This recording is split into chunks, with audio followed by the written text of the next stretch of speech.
Dans un futur proche, John, un ancien marine, est transféré dans une prison de niveau 6, la plus haute sécurité. À leur arrivée, les nouveaux détenus sont accueillis par un directeur holographique qui leur dit sans détour que la société n'a pas besoin d'eux et que cette prison est l'endroit où ils passeront le reste de leur vie. John est rapidement escorté par le vrai directeur, qui examine son dossier. John a tué son commandant, s'est évadé 2 fois de prison de niveau 5 et les analyses ADN montrent une profonde résistance à l'autorité et une tendance à la violence. Le directeur précise que cette prison n'autorise ni visite, ni appel téléphonique, ni lettres, et que tout problème sera sévèrement puni. Peu après, John est battu et jeté dans une cellule. Son compagnon de cellule partage avec lui le pain qu'il a réussi à introduire en cachette, ignorant que le directeur l'écoute grâce aux caméras de sécurité. Ce soir-là, John voit un homme crier tandis que les gardes l'emmènent. Son compagnon de cellule lui explique que l'homme est envoyé à Absalom, une île réservée aux détenus qui enfreignent les règles. L'homme qui crie se met à marmonner de manière incohérente, obligeant John à le faire taire avant que les gardes ne l'entendent. Le lendemain matin, John se réveille et découvre que son compagnon de cellule a disparu. Il est conduit dans la salle d'audience où les prisonniers assistent à l'annonce du directeur selon laquelle accumuler de la nourriture est un délit grave puni de 10 coups de fouet. John reçoit l'ordre d'infliger les 9 coups de fouet restants. Lorsqu'il refuse, le directeur menace de tirer sur l'homme. John s'empare du tasé pour créer une diversion et se jette sur le directeur, le prenant en otage, mais il se rend lorsque les gardes accourent et le frappent. Quelques heures plus tard, un hélicoptère dépose John sur Absalom. Les gardes le poussent au sol et s'en vont sans dire un mot. Des rats rampent sur lui jusqu'à ce qu'il les chasse et observe son environnement. Une jungle dense, des cris d'animaux étranges et aucun signe de civilisation. Alors qu'il court, il remarque des personnes qui se déplacent entre les arbres. Ce sont les Outsiders, une tribu brutale qui l'encercle rapidement, le met à terre et le capture. John est traîné jusqu'à leur campement où les habitants tentent de le déshabiller, jusqu'à ce que leur chef, Merrick, les arrête en pointant une arme sur eux. Après avoir passé des heures enfermés, John rencontre Merrick, qui qualifie joyeusement Absalom de vacances. Le campement s'avère être un complexe hôtelier en ruine sur l'île, peuplé de criminels qui y ont été déversés au fil des ans. Merrick insiste pour que John prouve sa valeur dans un combat contre Ralph au-dessus d'une piscine vide. Peu impressionné, John lance simplement sa lame, poignardant Ralph à la poitrine. Ralph s'écrase contre la plateforme et tombe dans la piscine. Satisfait, Merrick s'approche pour féliciter John, mais John lui vole ses armes et le pousse dans l'eau. John se fraye un chemin à travers la foule en pointant son arme et décide de ne pas tirer. Il s'enfuit dans la jungle tandis que les étrangers le poursuivent. Après s'être caché dans un arbre, il attend qu'il passe. Alors qu'il se remet à courir, il glisse sur une colline et se blesse à la jambe. Il est touché par des fléchettes tirées avec une sarbacane et tombe dans l'eau en contrebas. John survit à la chute et est secouru par un autre groupe, les initiés, qui l'emmènent dans leur village ordonné et paisible. Lorsque John se réveille, il est impressionné par l'organisation et le calme des initiés. Alors qu'il explore les lieux, il tente d'entrer dans un bâtiment surveillé, mais il est arrêté par Hawkins et Skull, qui l'avertissent que l'accès est interdit. John est ensuite présenté au chef du groupe, connu simplement sous le nom de Père. Le père remarque que John est la première personne à s'être échappée de Merrick et l'invite à se joindre à eux, mais John veut quitter l'île. John rencontre Dar, qui tente de réparer un pistolet cassé. John lui donne des conseils et les deux hommes se lient d'amitié grâce à leur connaissance des armes.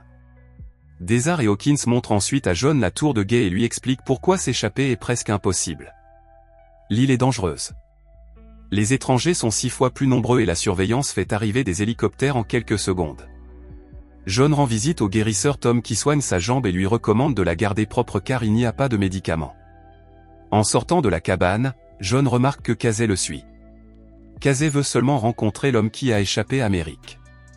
John le congédie et se dirige vers une falaise, jetant une boîte à la mer.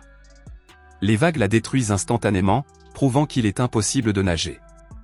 Casey le rejoint et ajoute que l'eau est pleine de requins. Le lendemain matin, pendant le petit déjeuner, John demande à Casey quel est son crime.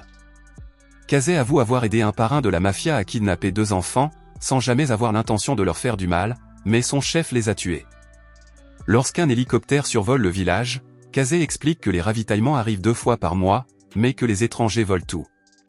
Après le petit déjeuner, John et Casey vont rendre visite à Killian, qui produit de l'alcool. Soudain, une cloche retentit et tout le monde se précipite vers la porte. Un garde s'est endormi pendant son service, mettant le village en danger. Sa punition est l'exil et John regarde l'homme être jeté dans la jungle. Pendant ce temps, les étrangers se disputent les rareties jusqu'à ce que Merrick rétablisse l'ordre. Quand on lui demande les provisions de l'hélicoptère, Merrick promet de les leur donner demain s'ils se comportent bien.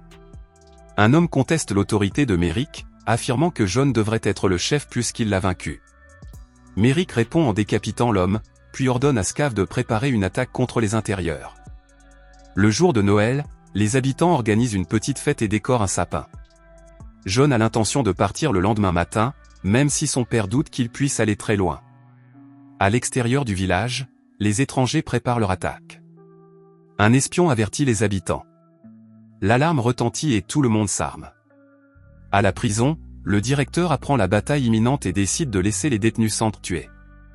Les étrangers cachés entraînent les gardes dans l'eau, puis lancent des flèches enflammées, tuant un homme par la bouche. Hawkins ordonne à ses hommes de se mettre à l'abri tandis que les bâtiments prennent feu. Lorsque les arbres attachés à la porte sont abattus, la porte et les tours s'effondrent, permettant aux étrangers d'attaquer le village. S'ensuit une bataille brutale avec de lourdes pertes des deux côtés. Le père se bat également avec son bâton tandis que Skull le protège, mais le père est poignardé. Hawkins retire la lame et envoie Skull l'escorter en lieu sûr. Merrick et Scab s'introduisent dans le village par l'eau, tuant un garde et se cachant dans la tour où Skull emmène le père. John les repère et coupe une corde à l'aide d'un poids qui tombe pour atteindre rapidement la tour. À l'intérieur, Scab met Skull hors de combat et capture le père en appuyant sur sa blessure. Merrick fait un discours avant de se préparer à le tuer. Mais John ouvre une trappe, faisant tomber Merrick tandis que Skull tire sur Scab avec une flèche enflammée. John et Merrick se battent à armes égales jusqu'à ce que Scab, en feu, les interrompe. Merrick le jette par la fenêtre dans l'eau, puis panique et ordonne la retraite. Les étrangers s'enfuient et les initiés brûlent les corps tandis que le père parle des morts. En regardant les flammes, John revit les souvenirs de lorsqu'il a tué des civils pendant la guerre. Killian lui apporte à boire et lui révèle que son père a été emprisonné pour la mort suspecte de sa femme, bien qu'il n'y ait jamais eu de preuves, ce qui fait de lui le seul homme vraiment innocent de l'île. Le lendemain matin, John suit les initiés qui transportent des provisions et découvre qu'ils ont secrètement construit un bateau. Son père confirme qu'ils ont planifié une évasion conçue par Dar. Le bateau utilise un système de refroidissement pour éviter le radar, mais d'autres capteurs le détectent et des hélicoptères le détruisent. Son père soupçonne qu'il y a un espion parmi eux. John veut monter à bord du prochain bateau, mais son père et Hawkins insistent sur le fait que les autres ont attendu plus longtemps. Plus tard, John rend visite à Dar, qui est déjà en train de construire un autre bateau. Dar explique qu'il mérite de rester sur l'île pour avoir fabriqué, il y a des années, une bombe qui a tué 50 personnes. John remarque que Dar possède un vieux moteur Chevy auquel il manque le distributeur. John propose un marché à son père. Il récupérera la pièce dans le champ de Merrick en échange de place pour lui et Casey sur le prochain bateau, à condition que Merrick révèle l'existence de l'île au monde. Son père accepte. Hawkins donne à John une carte avec un itinéraire sur et Dar fournit des cocktails Molotov. Casey insiste pour venir, mais John le convainc de rester par la force. Merrick rassemble son peuple en lançant les têtes coupées des chefs rivaux et en déclarant la fin des luttes intestines. John atteint le camp des étrangers et est stupéfait de trouver Casey qui l'a suivi. Casey déclenche un piège et reste suspendu à un arbre. Avant que John ne puisse l'aider, les étrangers capturent Casey et l'emmènent à Merrick, qui se moque de lui et ordonne qu'on lui attache des morceaux de verre autour du cou. Profitant de la distraction, John se faufile, tue les gardes, récupère le distributeur et attaque avec un cocktail Molotov, semant le chaos. Il libère Casey, mais Merrick les intercepte. Ils sont jetés dans la piscine. On leur ordonne de se battre à mort. Casey demande silencieusement à John de mettre fin à tout cela, afin que les initiés puissent s'échapper. Lorsque John refuse de le tuer, Casey se suicide avec une lance.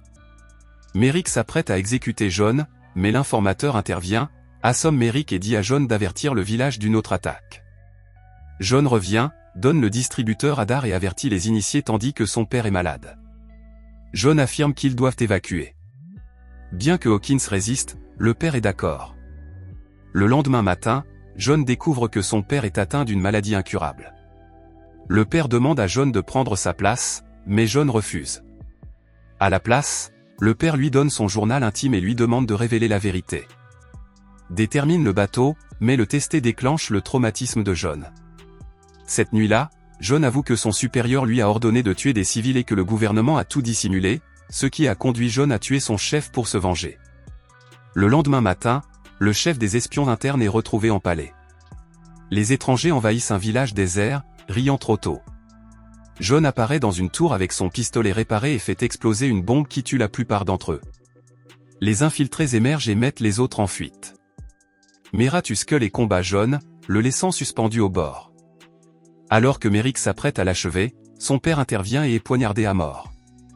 John se relève et frappe Merrick jusqu'à ce qu'il tombe sur un pieu en dessous. De la fumée s'élève du rivage. John et Hawkins trouvent Dart et le bateau en feu. Un collier révèle que Dart était l'espion. Tom est également démasqué, ayant échangé des informations contre la liberté. John oblige Tom à changer le point d'atterrissage de l'hélicoptère. À son arrivée, les initiés tendent une embuscade aux soldats. John affronte le directeur, lui fait peur, puis le chasse de l'hélicoptère, le laissant derrière avec Tom. John s'envole avec Killian et d'autres détenus. Alors qu'ils sont dans la jungle, les extérieurs encerclent Tom et le directeur.